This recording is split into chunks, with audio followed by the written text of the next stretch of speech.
Сәлем менің YouTube оқырмандарым.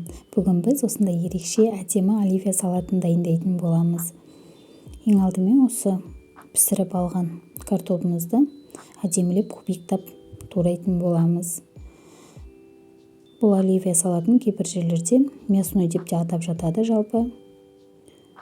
Айтпақшы достар, менің каналыма тіркелмеген болсаңыздар, каналыма тіркеліп, басқа видеоларымды да көріп, лайк басып қолдап кетулеріңізді сұраймын.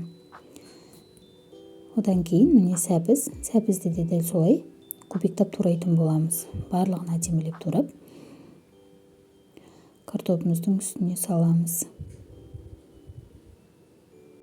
Бұл оливье салаты өте тойымды, әрі дастарханыңызда әдемі көрінетін ерекше салат түрі.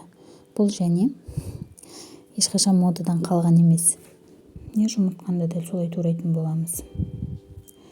Енді мясной деп жатқасын жерде, кейбір жерлерде ет қосып жатады. Ет қосуларыңызға да болады, әркімнің қалауы әртүрлі. Мен осы жолы колбаса қосқан болатынмын.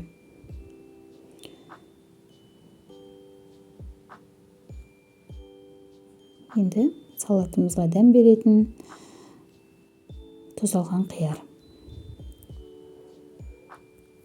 Бұны да солай кубиктап турап, барлық салмамыздың үстіне салып, қалауыңызша тұз, бұрыш қосып, майонез қосып, жақсылап араластырамыз.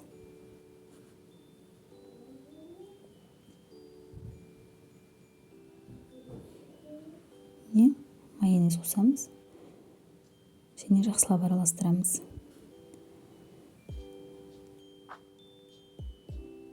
Енді бұл салатты да әркім өз қалауынша қояды дастарханға. Міне мен қаймақтың ыдысын осылай астыңғы бөлігін қиып тастап, осындай өзім арнайлап форма дайындап алған болатынмын. Осы формамызға дайын болған салатымызды тығыздап, жақсылап орналастырамыз.